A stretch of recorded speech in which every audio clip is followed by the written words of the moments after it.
Well, hopefully you have a job.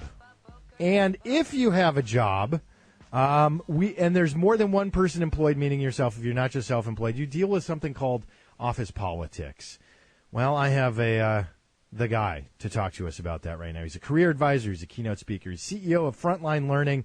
His new book is Workplace Poker. Are you playing the game or just getting played? Dan Rust joins me right now. Hey, Dan. Hey, Ethan. Great to be with you.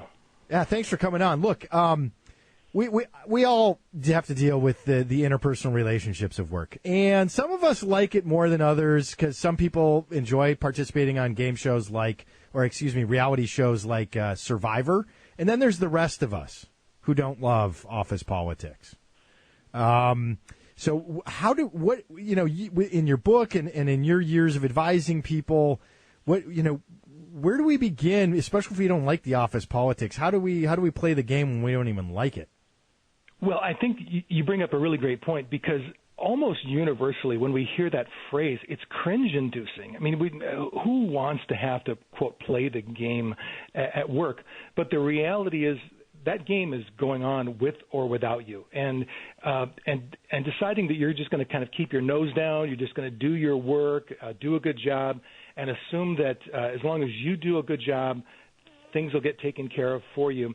It's like sitting at a poker table with your chips on the line and someone's dealing cards, but you've just decided to opt out. You're not going to play because the game is going on. And I've spoken with so many people who've ended up being surprised or shocked when there were layoffs and they were selected to be laid off when there were clearly other people who were less effective or less productive, or for whatever reason people have been wronged in the workplace for the wrong reasons.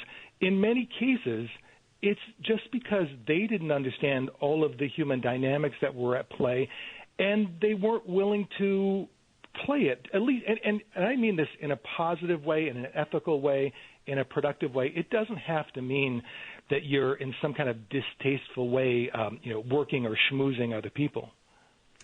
So, all right, author Dan Rust is joining me right now. This is important because you're talking to a Bay Area audience for the most part, and Sure. We are home of Silicon Valley. And in Silicon Valley, there's the idea, at least, of this concept of a meritocracy, right? You're really good at the job. You really have a great idea. You're going to get ahead.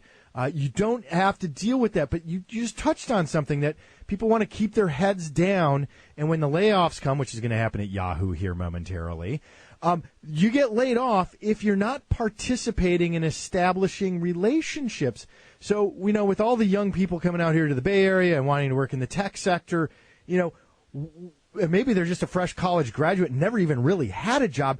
How do you even begin to, and again, like you said, with the most positive connotation, play the game in an office where there are other people? Well, you bring up an important point in the Bay Area. It is really, really important, and I work with a lot of those companies. It's important to them that they create this image of a meritocracy, that this brand of a meritocracy, because that's how you attract talent. That's how you attract the kind of people that you want. But you just have to, at the same time, acknowledge that we are all human beings. We are flawed, we're arbitrary, and we develop relationships and tribes within any work environment. So no matter how much the business itself may try to create a meritocracy, the fact is they don't have robots or automatons working for them. They have human beings working for them. So there is that human element, and there are I don't want to say easy, but relatively straightforward things that you can do to at least begin to have a better sense of what is the game that's being played and how can I play it just a little bit better. And the other thing I've learned just from people sharing stories with me after the book was published is that oftentimes those who are perhaps like less talented and they figure that out in their early work years, they tend to focus more on politics and relationships at work because they don't have the talent lever to pull. But then what happens is they get really, really good at managing those relationships and managing those connections. And it's, whether it's unfortunate or not, it's just true that sometimes they get so good at it because of their perhaps limited talent, it ends up working for them. And that's why sometimes you see the less talented actually rising rapidly within organizations. So my purpose in writing Workplace Poker was to lay out a very specific set of processes and skills that a decent, hardworking, talented person can use to play the game as well or even better than that, let's just say, talent-challenged individual. So I have a question that maybe you've not gotten before. Maybe you have. But in the 90s, when I was really working my way up in the tech sector, The 7 Habits of Highly Effective People was the book that everybody was required to read. And I read it. I enjoyed it. And, Stephen Covey is no longer with us. The company continues. But one of the key things in that, and I think this relates to what you're talking about with Workplace Poker, one of his key things was to think about what your boss might want you to do. Don't just respond to what they're specifically saying to you, but think about what they might expect of you, what they might want that they haven't verbalized or nowadays written in an email or an instant message or a text message. How do you feel about that advice from Stephen Covey from 20 years ago?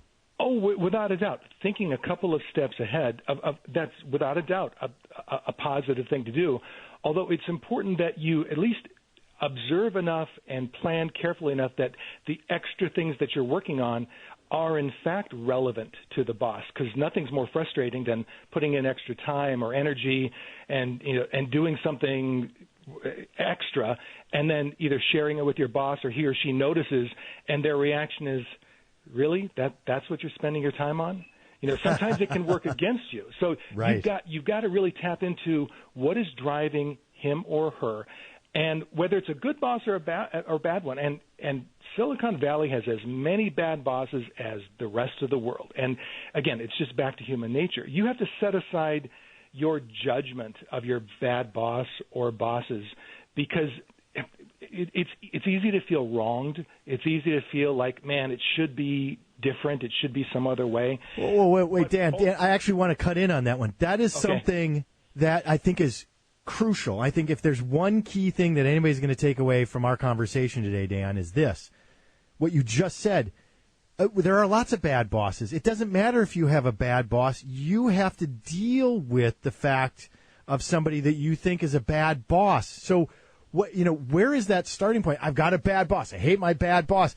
People have a tendency, I think too many people have a tendency to fall into their own bad habits, or they become reactionary, or they become very negative. And we even Gallup did that study, 2 years ago, that said that half the people quit their jobs because of bad bosses. But how do you deal with that bad boss? Well, the hardest thing to do is the first important thing, and that is to set aside judgment. You can still be discerning. You can still recognize all of the bad behaviors, but that emotional judgment that wells up in you tends to blind us to what's really going on. And in the book, I use the example of Jane Goodall, who in the 70s, she observed chimpanzee behavior. And if you read her journals, she observed some horrendous behavior. I mean, sure, they did, chimpanzees did cute, nice things, but there was chimpanzee murder, there was chimpanzee rape, there was chimpanzee theft. But she just objectively noted it because she was trying to discern what drives that behavior, what's the purpose of that behavior.